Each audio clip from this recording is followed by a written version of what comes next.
Aucun avion ne peut s'y poser, aucun bateau ne peut y accoster, aucun véhicule ni aucune personne ne peuvent s'y rendre sans autorisation d'Israël ou de l'Égypte. Vous l'aurez compris, il s'agit de la bande de Gaza, la plus grande prison à ciel ouvert au monde, qui vit sous blocus depuis plus de 10 ans.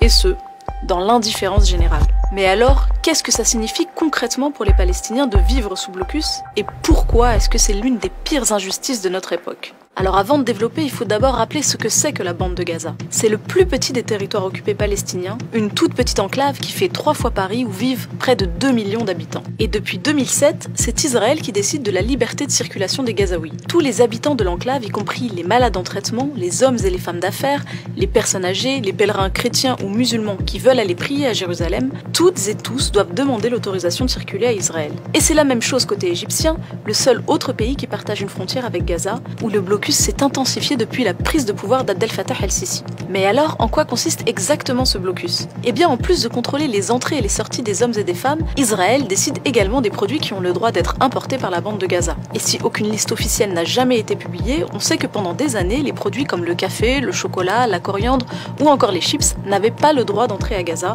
sous prétexte de lutte contre le terrorisme.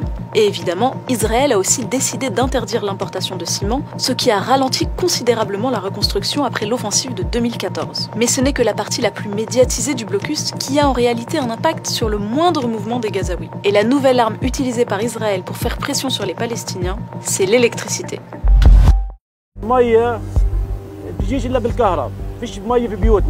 الحياة بالنسبة لكل شيء مش حق المصانع كل شيء كله تدمر. كل الكرة الأرضية عبارة عن قرية صغيرة، كل الناس متواصلة مع بعض، شبكة واحدة. لما أنت ما يكون في كهرباء أنت منعزل تماماً. Un enfant de 11 ans qui vit à Gaza n'a par exemple jamais connu ne serait-ce qu'une seule journée avec 12 heures d'électricité. Puisque c'est Israël qui décide ce qui entre et ce qui sort, c'est aussi Israël qui fournit la bande de Gaza en électricité, et les Gazaouis ont droit en général à 8 heures d'électricité par jour, sauf quand l'occupant décide de réduire la fourniture à 2 ou 4 heures. Et les conséquences du manque d'électricité sont connues, sur les hôpitaux qui ne peuvent plus fonctionner, sur les usines de désalinisation de l'eau qui ne peuvent plus fournir d'eau potable. Conséquence, 95% de l'eau courante n'est pas potable dans la bande de Gaza. Et concernant les entreprises, sans électricité, elles sont obligées de cesser leur activité. Aujourd'hui, la bande de Gaza a le taux de chômage le plus élevé au monde. 44% de la population active et 60% des jeunes y sont sans emploi. Mais ce n'est pas tout.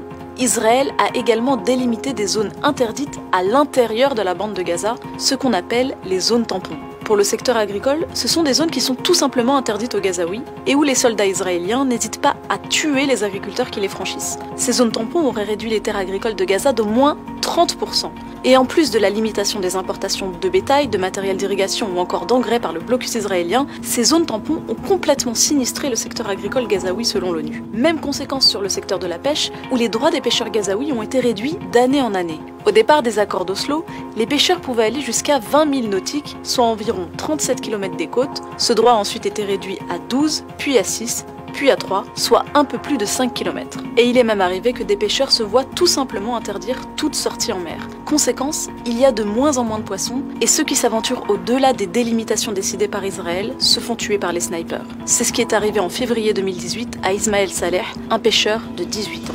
Et le constat est alarmant. 80% de la population de la bande de Gaza dépend aujourd'hui d'une aide internationale et 61% de cette population souffre d'insécurité alimentaire. Et là où le problème s'aggrave, c'est qu'en plus d'accentuer les besoins d'aide humanitaire, Israël limite la capacité des agences à délivrer cette aide humanitaire. C'est la raison pour laquelle l'ONU a qualifié ce blocus de punition collective. Et tout ça, c'est sans parler des 3 dernières attaques israéliennes qui ont, en plus des pertes humaines, causé des dégâts matériels considérables, dont la reconstruction est toujours bloquée. En 2016, environ 50% des bâtiments détruits en 2014 n'avaient toujours pas été reconstruits. L'eau, l'assainissement, l'énergie, les infrastructures médicales et les entreprises de Gaza ne peuvent plus fonctionner.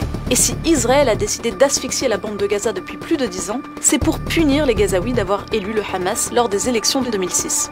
Une élection démocratique qui ne plaît ni à Israël, ni au Fatah qui dirige l'autorité palestinienne, ni à la communauté internationale qui laisse faire. Et qui paye le prix aujourd'hui? Les civils gazaouis. Alors, l'ONU estime que Gaza sera invivable d'ici 2020, mais est-ce que ce n'est pas déjà le cas?